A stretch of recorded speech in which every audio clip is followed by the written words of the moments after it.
Welcome, everyone, to the NoDQ.com live recap of AEW Dynamite for Wednesday, January 21st, 2026. We are still a ways away until the AEW Revolution pay-per-view, so things moving at a bit of a slower pace this week. We had Taz back on the commentary team after being out for a while. We opened up the show with the AEW World Champion, MJF. He gloated about being the best wrestler in the world. He called AEW's title the greatest prize. He said 2026 is going to be the year of the devil. He was interrupted by Brody King. Brody King said he wants to hurt MJF, but won't because he's a bitch. And he wanted a title match right there in Orlando. MJF, of course, said no. He said that Brody King is all bark, no bite. He has only beaten jobbers and needs to beat elite level talent. He left the ring, and that was that. I agree with Matthew in the chat. It's always good to see MJF, but it did feel like a waste of a segment. It's your typical babyface comes out, wants to fight the heel there in the building. Heel says no, and that's that. The only thing we were missing was MJF saying, I'm not going to fight you in Orlando. It's a crappy town. But he didn't say that, at least. Still, just a filler segment. Brody King will probably be a Dynamite opponent for MJF before the pay-per-view. Just my guess. Like I said at the top of the stream, we're moving at a bit of a slow pace heading into Revolution.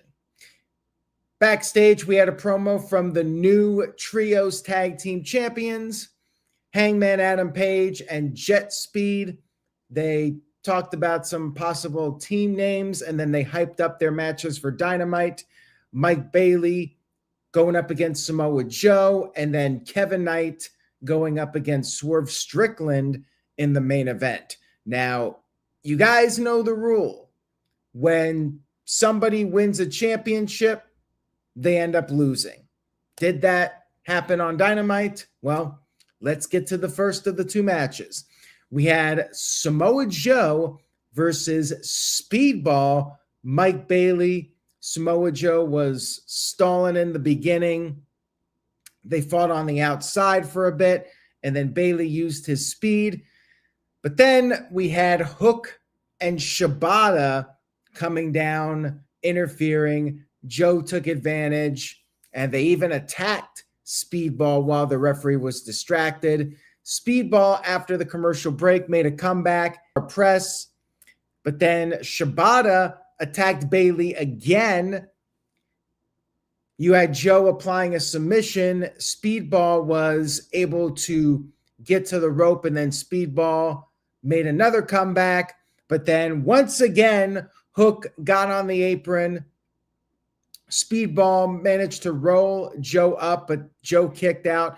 And then Speedball went up top. And then yet again, Shibata and Hook interfered, and Joe was able to pick up the win with the Muscle Buster. Match was fine, but I'm just thinking to myself, where the hell is Adam Page and Kevin Knight? These guys are nowhere to be found. It's 3-on-1 here, and Speedball Mike Bailey's friends do not come out there to help him. And quite frankly, Joe didn't really need the help. I agree with Matthew. Joe should be beating him without the interference, but they're trying to build up Speedball Mike Bailey and make him look strong. I'm not the biggest fan of somebody winning a title and then losing immediately on the next show, but here we are. I just would not have booked this match, period, because Joe shouldn't be losing to Speedball, but at the same time, you want to keep Speedball strong, and I guess they did that here, but where the hell was Page and Kevin Knight. I know Kevin Knight had his match, so he was preparing for that, but still, he should be helping out his man. We had the Death Riders versus the Don Callis family in a street fight. They brawled in the crowd. Lance Archer put Wheeler Yuta through the timekeeper's table, and then it was 3-on-1 against Jon Moxley. Marina Shafir got in the ring to help out. So Death Riders couldn't handle the B team of the Don Callis family without Marina Shafir. That's kind of funny, I have to say. Moxley took advantage, but then Archer slammed Moxley through a table. Then Yuta and Garcia got back in the mix, and Moxley pulled out a barbed wire broken glass board. However, it was Moxley who got choke slammed onto it, but Wheeler Yuta and Garcia saved him. And then Pac showed up on crutches after Lance Archer, and he went after Lance Archer, Pac did, and then Claudio sent Archer into the electrical box by the ramp. And then after Hechicero got taken out, Garcia pinned Rocky Romero, the weak link of the Don Callis group, and they got the win. Death Riders barely able to beat the bottom tier guys in the Don Callis family, which is amusing to me. But there you have it. They win. They're good guys, but Marina's still a heel. I don't know. It's weird. We had the Triangle of Madness talking backstage. Tekla said she wanted a match with Chris Statlander next week on Dynamite, and Julia Hart wanted a TBS title match against Willow. And Statlander, Babes of Wrath, later responded and accepted the matches. I think the TBS title match is on Collision. The Dynamite match is set up for next week. We then had FTR going up against these newcomers, Alec Price and Jordan Oliver. Stokely Hathaway was there in a wheelchair trying to get people to donate to his website. FTR going up against these up-and-comers, and FTR has a title match against the Don Callis guys. Can't even remember their name. The two big guys, Davis and Doyle, I think. That match is coming up next week, so obviously FTR not losing here. Just a little exhibition match. Of course, the rookies got in some offense, had a decent showing, but in the end, FTR won with the Shatter Machine. Not much to say about it. It was just time filler. We then had Kenny Omega come into the ring for his match with Josh Alexander. He got jumped from behind by Alexander, and Don Callis even took a cheap shot. Omega recovered, and the match officially started. Both guys were on the outside. Alexander exposed the floor, and he ended up taking a Snapdragon suplex from Omega on the floor. And then they traded blows by the announce desk. Omega chased Don Callis away, and then Alexander targeted the ankle.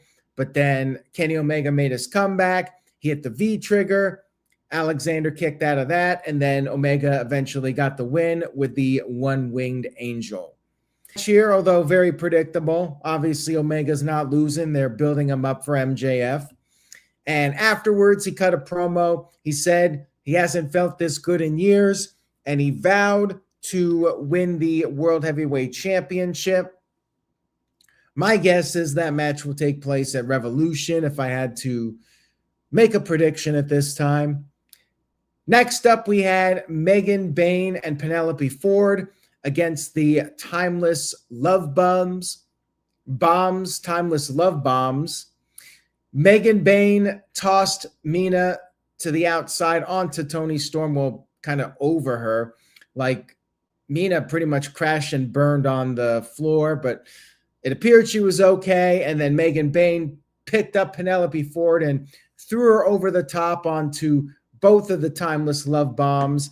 And then after the commercial break, Toni Storm came in with a hot tag, went for the figure four.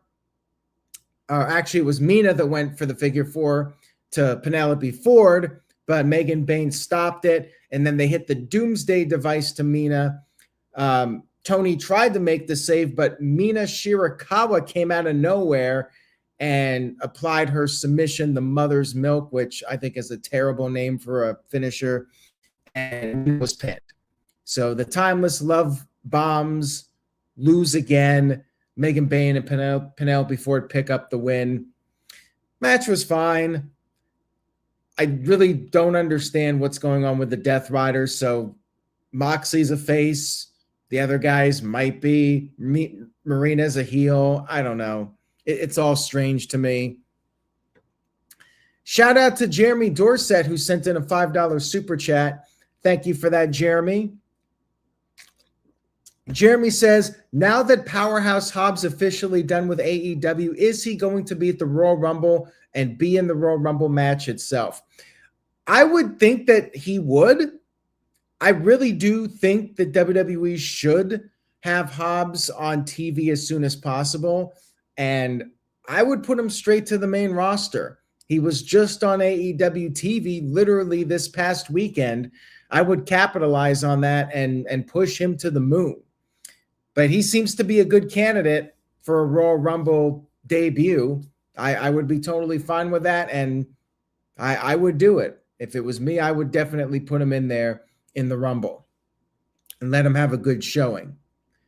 Maybe they could even do a little throwback moment with him and Ricky Saints if Saints is going to be in it. They could put him in there with Cody and a couple of the guys he worked with in AEW. Maybe CM Punk, a couple fun moments there with those guys. And yes, as Matthew pointed out, this match at the 9:30 time slot, the usual slot, 9:30, 9:40. Thank you, Jeremy Dorset, who sent in another $5 super chat. I appreciate it. Jeremy says, ask Rock on how to book AEW for 2026 and the WCW, ECW Alliance, and NWO invasion from 2001 to 2022 and the relaunch of ECW from 2005, 2006, 2007. Well, anybody can use Grok, so you guys feel free to ask Grok your ideas or maybe make suggestions or whatever, advice, opinions.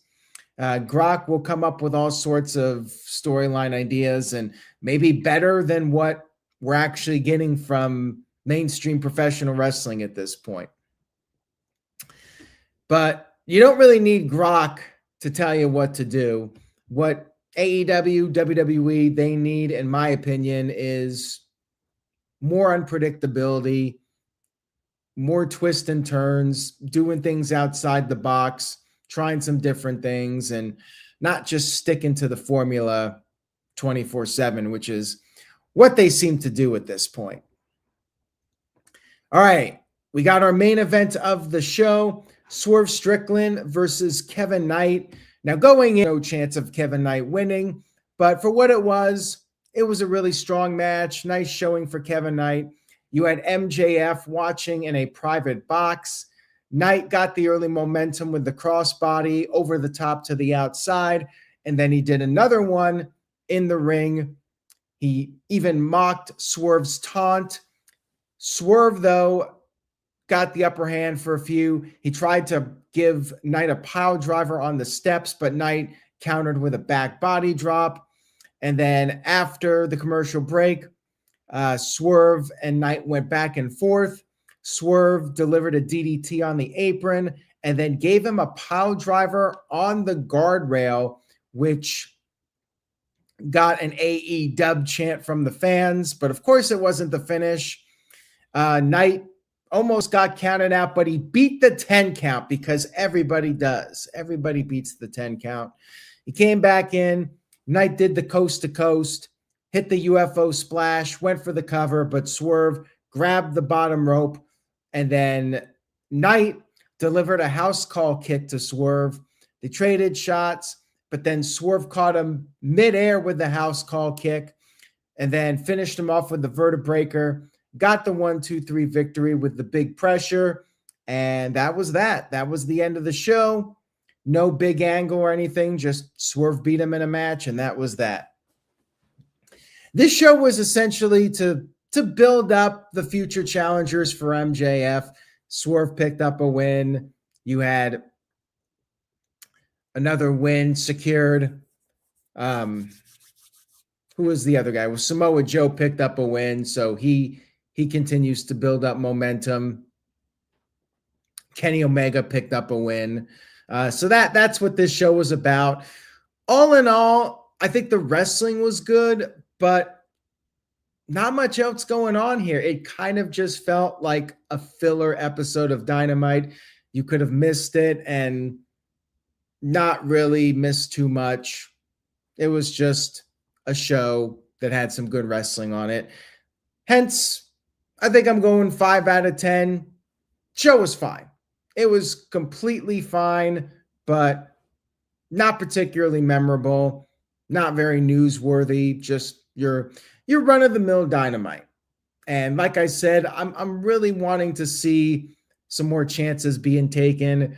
I don't think it's going to happen, though. Tony Khan likes to do what he is currently doing, and WWE's making money, so as long as the fans are coming into the arenas, they will do their thing. Tony Khan will do his thing as long as he wins Booker of the Year awards. He's going to keep doing it. WWE wants their money. They get their money, they're happy, and it doesn't matter what they're doing on TV. If they're getting their money, they're happy. If Tony Khan's getting his Booker of the Year award from wrestling websites and publications, then he's going to keep doing what he's doing. Bottom line. It is what it is. And I'd like to see more. I'd like to see more chances being taken, more unpredictability as a TV viewer. I want to be shocked. I want to watch the show and not know what's coming next. I want to be taken for a ride, a roller coaster of ups and downs, and I just didn't get it here. Like, I could see everything coming, and totally nothing wrong with it, but for me personally, I just want to see more, and I think they are capable of doing more. And there are other options out there. You could watch JCW, and there's dozens of other wrestling promotions that have YouTube channels or some kind of way you can watch them on a weekly basis. So, there's other options out there. But I know WWE and AEW are certainly capable of doing more and turning up the heat, and I hope they will. That's one of my wrestling hopes for 2026. Anyways, guys, thank you so much for watching the stream. Oh, yes, don't forget that Andrade will be on Collision. Poor Andrade. He's now Mr. Collision. Can't even get matches on Dynamite now. Hey, at least he has a job, so I guess that's better than nothing. Have a great rest of your week, everyone. I will be back Friday night. We got SmackDown, and then Saturday night's main event, and then, of course, the Royal Rumble to wrap up the month. Stay tuned to NoDQ.com for the latest. Say yes to NoDQ.com. Have a great rest of your week, and I will see you all next time.